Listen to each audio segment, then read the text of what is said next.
समाचार। मैं हूं रमाकांत उपाध्याय। आज मेरे साथ में उषा प्रदर्शनी मौजूद है। इन्हें एक भारतीय जनता पार्टी ने महिला आयोग का अध्यक्ष बनाया है।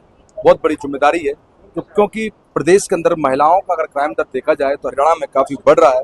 उसको लेके हम विस्तृत से बात करेंगे कि आपको सर्वप्रथम शुभकामनाएं, बधाई। आज आपको चेयरपर्सन बनाया है महिला आयोग का। कैसे दिख रहा है कि जो महिलाओं पर क्राइम प्रतिदिन बढ़ता जा रहा है, उस पर कैसे रोक लगाएंगे? क्या आपकी रूपरेखा होगी आगे? क्या सोचा है आपने?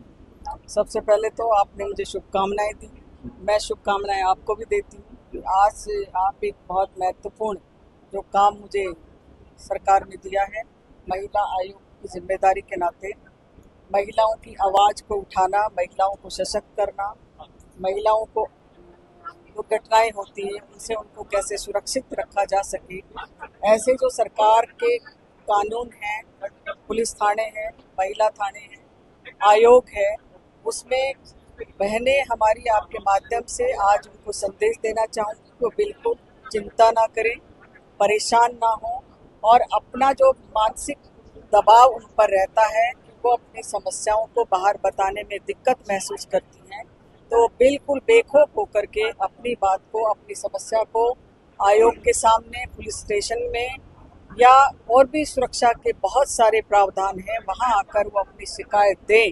और जब वो बात शिकायत करेंगी तो निश्चित तौर पर आज आपके चैनल के माध्यम से मैं उनको आश्वस्त करती हूँ कि उनके साथ किसी भी तरह का अन्याय नहीं होने दिया जाएगा।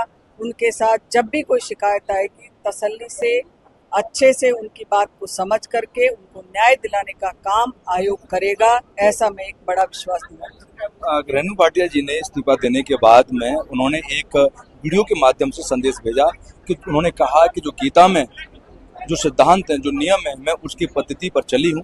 इसकी शपथ लेके मैंने किसी भी बच्ची बेटी के साथ में अन्याय नहीं किया है और किसी से हुआ हो तो मेरे क्षमा याचना करती हूँ।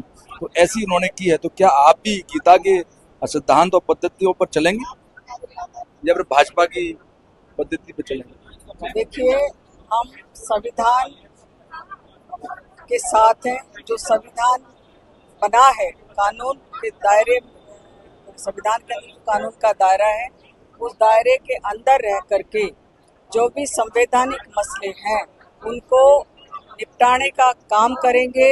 सबका अपना अपना काम करने का ढंग है, तरीका है, सत्यता, पारदर्शिता, ईमानदारी, ये सब चीज़ें, मुद्दे महत्वपूर्ण हैं। अगर ये सब चीज़ें हम अपने मन में, दिल में ठान कर काम करेंगे तो निश्चित तौर पर एक अच्छा न्याय होगा।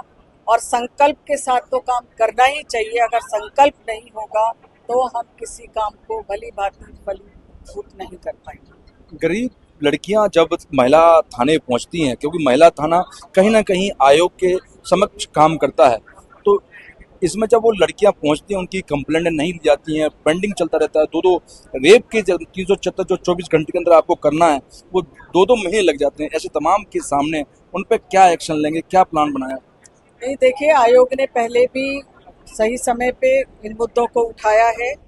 हमारी बहन बेटियों के साथ आयोग हमेशा खड़ा रहा है, चाहे मैं हूँ, चाहे मुझसे पहले कोई है, सबने न्याय के लिए लड़ाई लड़ी है। और मैं भी आपको आश्वस्त दिलाती हूँ, उनको बहुत ज़्यादा कोई लंबी कतार आयोग के अंदर या कानून में, पुलिस स्टेशन पर नहीं रहेगी। हम ऐसा प्रावधान करेंगे कि उनकी बातें तुरंत सुन करके, सही समय पर इन्वेस्टिगेट करके उन समस्याओं का सही समय पे निदान करने का काम करें। ये खास इसके कारण क्या है जिस प्रकार से ये केस बढ़ रहे हैं हरियाणा के अंदर? देखिए, केस बढ़ने के बहुत सारे कारण हो सकते हैं। एक तो सबसे बड़ा है कि समाज के अंदर पेशेंस की थोड़ी कमी हो गई, अग्रेसिवनेस ज़्यादा आ गई है।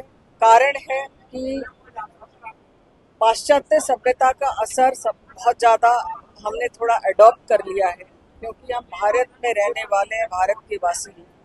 अब भारत में जिन संस्कारों के साथ हम पले बढ़े हैं, उन संस्कारों को अपने जीवन में निरंतर बनाए रखना बहुत जरूरी है।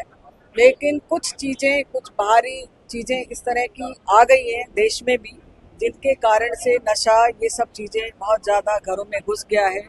इसी के कारण एग्रेसिवनेस, गुस्सा हमारे बच्चों में आ गया है। बच्चों के कारण अनायास माता पिता के साथ, परिवार के साथ इस तरह की घटनाएं हो जाती है, मतभेद हो जाता है, बातचीत हो जाती है, एग्रेसिवनेस हो जाती है, जिनके कारण से काफ़ी चीज़ें नए उन्माद पैदा होते हैं। अब उन चीज़ों को कम करने के लिए हमारे माननीय मुख्यमंत्री आदरणीय श्री नायब सिंह सैनी जी ने, क्योंकि यूथ को भटकाने में नशे का बड़ा काम है और नशा ही एक ऐसी चीज़ है जो इस तरह की उत्पीड़न जैसी घटनाओं में भी बहुत भारी शिकार हमारी युवतियाँ इससे होती हैं। तो कहीं ना कहीं उस चीज़ को हम ख़त्म कर सकें। और सबसे बड़ी बात है, चाहे बेटी गरीब की हो चाहे अमीर की हो, बेटी बेटी होती है। तो हम उनके साथ खड़े हैं और उस बेटी को उसके मानसिक तनाव से बाहर लाना, ये हमारी नैतिक जिम्मेदारी आयोग की भी है, हमारी सरकार की भी है, हमारे समाज की भी है, प्रत्येक माता पिता की भी है कि हम उन सब चीज़ों को समझें, वहाँ तक घुसें, वहाँ तक जानें कि सही मुद्दा क्या है। और जब सही मुद्दा सामने आएगा तो उसका निवारण भी हमारे ध्यान में आएगा और निश्चित तौर पर उनके साथ न्याय भी। हमारे साथ में उषा प्रदर्शनी मौजूद थी। उन्होंने बताया कि सही समय पर कार्रवाई पहले भी होती आई है और अब भी हम करते रहेंगे।